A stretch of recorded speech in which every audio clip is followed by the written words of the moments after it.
Nesër shqiptarët shënojnë një nga festat më të lavdishme të historisë dhe të identitetit, 28 nëntorin. Por ne kemi akoma të freskëta incidentet dhe përplasjet e vitit të kaluar. Përse janë përkecuar marrëdhëniet ndërretnike, kush përfiton dhe kush dëmtohet, si dhe sa ndikim ka politika në këtë. Do të bisedojmë sot për këtë temë në intervistën e ditës dhe me mua në studio është njohësi i problemeve që kanë të bëjnë me marrëdhëniet ndërretnike, Vlado Dimovski. Gospodine Dimovski, dobrodoјдовте во Алса телевизија. Добро најдов. Поздрав за гледачите.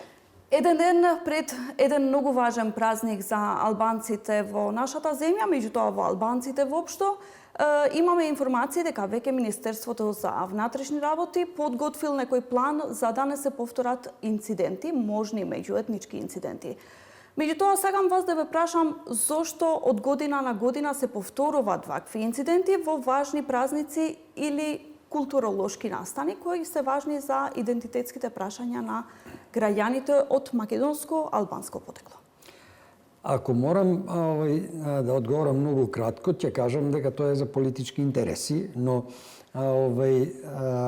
она што вие го напоменавте дека Министерството се подготвува и така натаму, не знам зошто е тоа така и не знам зошто се тие најави. Јас прочитав одредени работи по порталите и така натаму, но се плашиме ли од минатогодишните работи што се случи? Една година веќе помина. Ако за една година не успеа политичките партнери да тоа го испеглаат и го договорат и така натаму и прославата да си помине некако што треба свечено, а не со такви инциденти, тогаш не треба ни да ја водат државата. Така да секогаш кога нешто во државата треба да се сокрие, нешто треба да се премолчи и така натаму, се случуваат такви работи. Не знам оваа година што треба да се сокрие или што треба да се заборави. Ќе видиме. Работат доволно институциите, да кажам, сите сектори кои се вметнати во ова прашање, за да не се повторат овие работи, имајќи предвид дека порано во училиштата имаше некои програми за мултикултурни активности, а сега не гледам многу тоа да се случува. Работа доволно да се подобри климата со меѓуетничките односи? Се уште во училиштата постојат програмите за меѓуетничка интеграција. Но колку тие се применуваат е друго прашање. Меѓуетничките односи во Македонија секој би били на кревки нозе, поготово кога е изборна година, предизборна или постизборна година. Ние имавме, скоро ни беа изборите. Пред изборите не се случуваат такви работи, се случуваат одредени, да речеме, повици и така натаму за носење на гласачи што предизвика револт кај едните, па потоа кај другите и така натаму, но немавме некои драстични нарушувања на меѓуетничките односи. Сега ова што не очекува, да речеме, прославата која утре ја имаат граѓаните албанци во Македонија, треба да биде сосема свечен чин кој не би требало да предизвика одредени померувања на било какви меѓуетнички односи. Кажав и пред тоа и пак ќе кажам, меѓуетничките односи се секогаш кревки, бидејќи ние сме мултиетничка држава, да се разбериме. Немаме изградено систем во кој систем нема да се препознаваме. Се уште се препознаваме кои се едните, кои се другите, трети, четврти и така натаму. Ние немаме проблем со меѓуетничките односи само помеѓу македонците и албанците. Имаме проблем и со граѓаните на Македонија кои се декларираат како бугари. Имаме проблеми со граѓаните кои се декларираат срби и така натаму и така натаму. Така да секогаш по нешто ќе има, но капацитетот на политичарите кои моментално ја водат државата или пред тоа оние кои ја воделе и така натаму, не е толку голем да ги сузбијат овие работи. Мислам дека треба да се дошколуваат во тој дел. Дали може да се впере прстот директно кај политичарите кога станува спор за влошување на меѓуетничките односи, имајќи предвид дека само пред неколку недели имавме една изборна кампања со многу остра меѓуетничка реторика?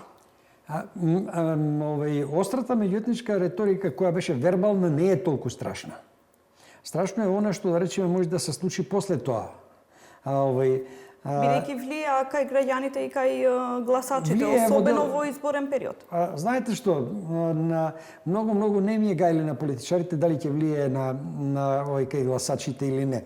Народот и граѓаните си знаат што треба да направат. Они се определени уште пред да некој покрене такво прашање, но мора да се разбереме дека она што треба да се гради во една мултиетничка држава, тоа се меѓуетничките односи. Ние колку сакаме да зборуваме дека ние имаме добри меѓуетнички односи, имаме соживот, своевремено градевме доверба, соживотот го градевме и така натаму, ние се уште не сме како политички субјекти. Граѓаните не ги ставам во тој дел. Како политички субјекти се уште не се подготвени да живеат едни со други. Политичките субјекти на албанците и македонците се уште живеат едни покрај други. Зошто? Што профитираат политичките субјекти од оваа реторика? Профитираат кај народот, кај гласачите, кај членството и така натаму, профитираат таму.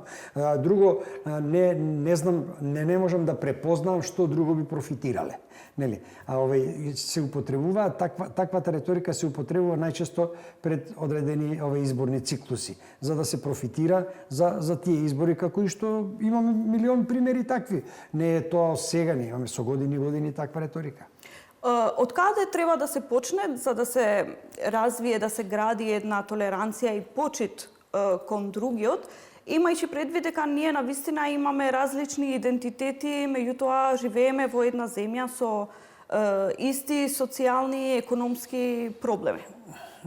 Ако алудираме на дека треба да се започне од граѓаните, јас не се сложувам со тоа, бидејќи граѓаните се доволно свесни за она што се случуваше во 2001 година. 2001 година не имаат граѓаните, не ја паметат по нешто добро, ја паметат по нешто лошо што се случи. И се сеќавате дека имаме голем дел на граѓани кои сакаат да ја заборават 2001 година. Едноставно не сакале тоа да се случи. Нити па сега сакаат за било што да се случи. Целата вина, јас, бидејќи јас следам меѓуетнички односи од кога сум од кога сум се школувал на универзитет. Тоа значи 40 на години. И повеќе. И во тој дел можам слободно да ја лоцирам вината кај политичарите. Ние немавме лоши меѓуетнички односи до 90-та година. Од кога настана повеќе партиските превирања и така натаму, тогаш почна да ни се влошуваат меѓуетничките односи. Така да во одредени периоди биле добри, биле лоши, биле употребувани или биле злоупотребувани граѓаните. Кога сме кај политичарите, имавме еден случај со министерката за образование Весна Јаневска, која прекина една изјава на градоначалникот на Тетово со барање да се зборува на македонски јазик.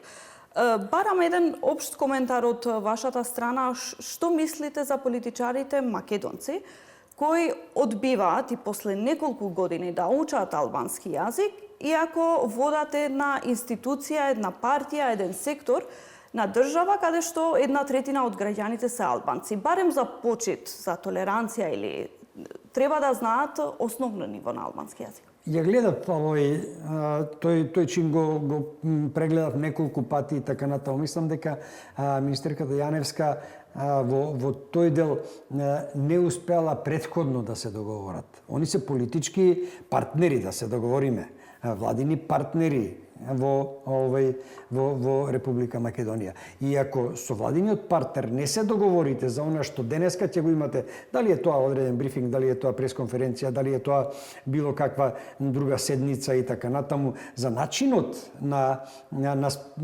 реализација на тој настан, тогаш доаѓа до вакви работи. Она што вие го викате, дали треба да знаат. Јас сум директно ќе ви кажам да, сметам дека треба да знаат. Затоа што се врвни политички личности. Јас како граѓанин Јас го познавам албанскиот јазик. Работев во училиште на албански наставен јазик. Работев со бегалците од Косово и така натаму и за себе јас го научив како таков, за да можам со вас, ако ништо друго, две реченици да скрстам и така и да ве разберам. Да, бидејќи јас како граѓанин се чувствувам некако дискриминирана кога премиерот не знае ни 3-4 збора да ми возврати на албански јазик. Па имавме ние премиери кои возвраќаа, само многу лошо возвраќаа, ако се сеќавате. Го имавме и Груевски, го имавме и Заев, кој многу лошо им го има напишано. Не зборувам за тоа само да ми кажат мир дита или мир брама, но треба да разберат нешто основна комуникација. Но добро со фалимендери да ви се обрати, да ви се заблагодари и така натаму, но затоа викам, имавме ние двајца премиери кои се обидоа на да нешто направат во тој дел, да го знаат албанскиот јазик, иако не го знаат и ден денеска, ама така им беше напишано, па лошо и го чита. Има етничка дискриминација во нашата земја и тука не зборувам само за албанците, ги вклучувам и албанците, меѓутоа и етничка дискриминација врз другите етнитети кои живеат во нашата земја и како се одразува ова, во која форма и како влија? Во Република Македонија ние се уште не сме ја надминале линијата на недискриминација. Значи има дискриминација во секој во многу пори во живењето во Македонија. Затоа и комисијата за дискриминација активно работи и така натаму има случаеви. Етничката дискриминација постоела, постои и ќе си постои. Во каква мера таа ќе биде изразена, многу зависи од политичката клима во државата. Секогаш. Не само во нашата, и во другите држави и така натаму. Многу зависи од политичката клима, многу зависи од политичките договори. Ние немаме во Македонија, ми имаме парламентарна демократија, но без политички договори, без цврсти политички договори. Кога ќе имаме цврсти политички договори помеѓу партнерите во државата, тогаш дискриминацијата ќе ја немаме. Како треба да се превенира во дневна основа, да кажеме така? Во дружење.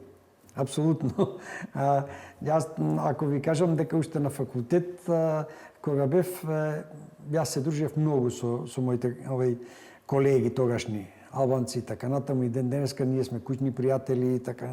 Тоа е и кај нас ја нема дискриминацијата.